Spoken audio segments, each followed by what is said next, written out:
What's going on, guys? Welcome to the channel. We are going to be going over a guide on how to play your life. Now, you guys have probably heard this many times, to play your life in a gunfight.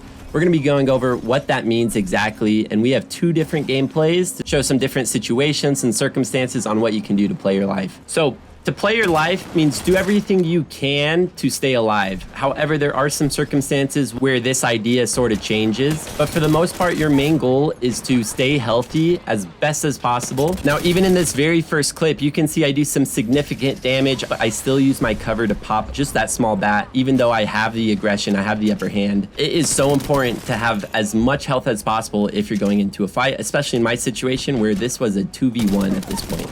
Now, with that knock, we make it a 1v1. And to play your life, like I said earlier, it's contingent on the fight at hand. The idea of playing your life switches depending on the fight. Now, this concept might seem advanced, but in this 1v1, me and this Gibraltar kind of trade a break for a break. As I'm trying to get eyes, see where he's at, and heal, I notice he's starting to run up the staircase right next to me. Now, in this case, where I'm already broke on flesh, you might say, oh, run away and heal up. But knowing where I have the high ground as well as Jibby broke, I'm fine with him pushing up, as I know I have the advantage in this fight and I'll be able to get that kill on him. In fact, running away to try to heal up at that point might be a downfall, as that Jibby could have ran up and just beat me as I'm moving back for cover. Now, here at the Apex Messenger, we bring fun content related Apex Legends videos, as well as tips to make you a better player. So be sure to drop a sub, go follow our Twitch, _Hillier, as we stream there weekly, and we'll get right back into this how to play your life video guide. So we mentioned earlier, playing your life is contingent on the fight at hand. In that last fight, I was maybe a little more aggro playing my life, as I was already broke, but I knew I had to kill that Gibraltar as we were both low.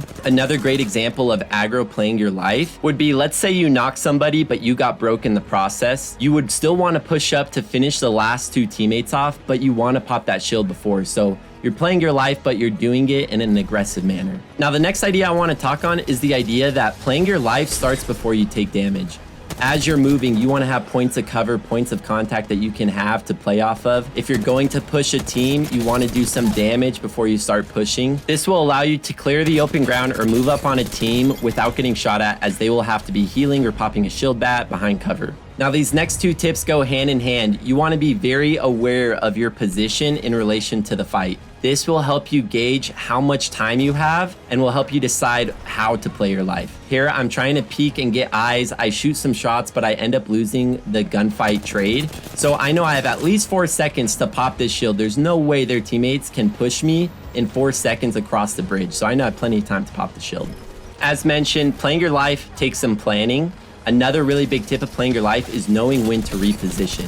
Even though I did some significant amount of damage and that storm is coming in close, for me, my best bet is to reposition and get a better spot to fight. Again, I get beamed. Here, I'm gonna have to pop shields and find a spot that I'm safe in, knowing I won't get pushed. A good rule of thumb is to stay 75% healthy at all costs before you go into a fight. Even though both my teammates go down here and they were pinging as if players were low, I wanted to make sure I had some health to fight with. There's no point in running in with maybe like 25 health to try to wipe up the last two players. It's just completely pointless.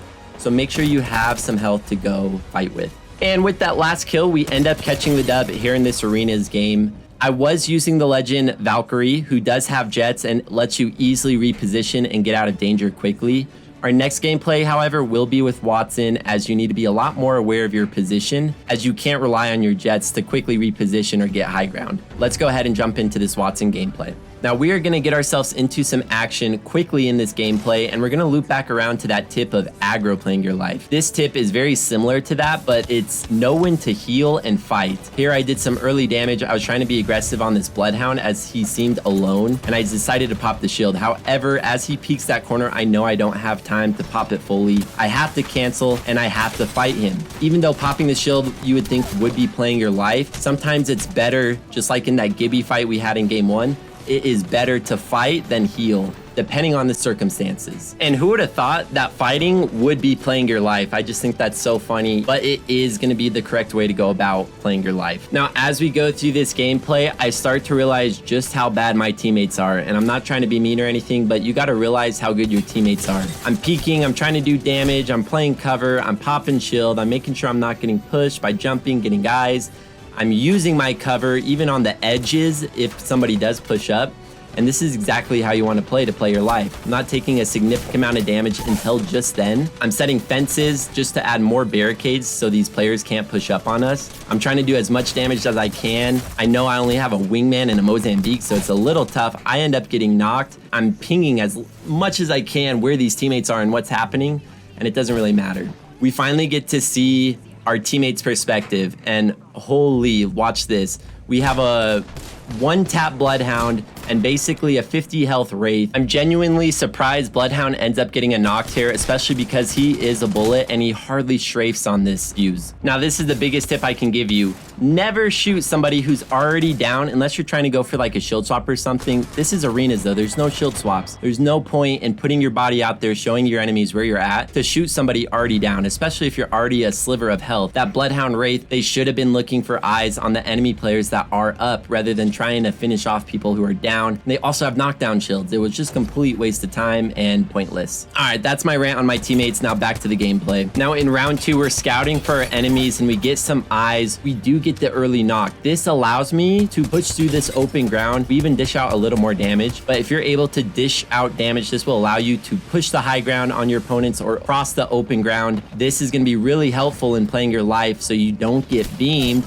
as you start to push up. This tip goes hand in hand with the tip I gave in the Valkyrie gameplay of playing your life starts before you take damage, and this is a perfect example. Now, I mentioned in round 1 that you want to be aware of your teammate's skill level. This round 3 is a perfect example of why. We get some early damage. I want to be aggressive and maybe start pushing up, but I haven't talked on this point yet. You want to be with your teammates. If you're playing your life and you're with your teammates, then you are adding 2 more bodies right next to you that can take damage, have angles, and also protect you, regardless of how bad they are. Any legend will pose a force to deal with as long as you're staying with the team.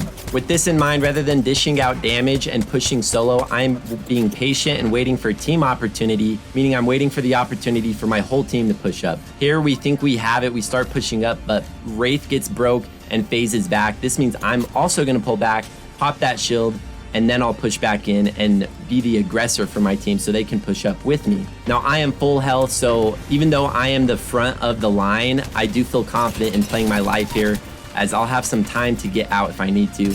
It doesn't matter, as we actually beam this team and catch the round dub.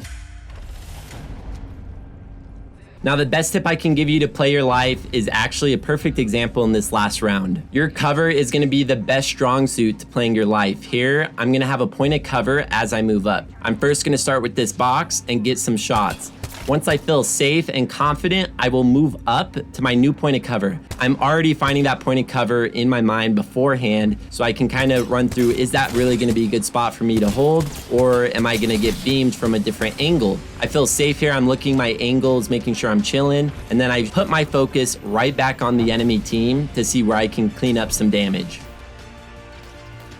Now, as I'm scouting for enemies, our teammate gets knocked and I find my next point of cover, which is going to be this ledge. And as I hold my ledge, I am waiting for my enemies and watching my enemies to cross the open ground. We have high ground, we have the zone. The enemies have to come towards us, so I'm waiting for them to push up through the open areas and beam them as they do so. Now, Wraith ends up going down. We get a knock. It's now a 2v1, and I'm still playing my cover. Notice I'm not giving him a lot of room to shoot me off that cover piece. As Crypto starts to push up, I have to put a fence just in case for extra safety. I get the knock on Crypto, and here I play my cover to get a head peek to finish the last one off. Notice I didn't run out in the open as I was getting pushed. I stayed one with my cover, and that allowed me to win this game and ultimately play my life. Now, if you guys did enjoy the how to play your life guide, let me know down in the comments. Here at the Apex Messenger, we bring weekly videos, weekly shorts, and we stream on Twitch weekly. So keep the links in the bio if you're rocking with me, if you're vibing with me, and hopefully we see you in our next video. Thank you so much for watching, guys. Peace out.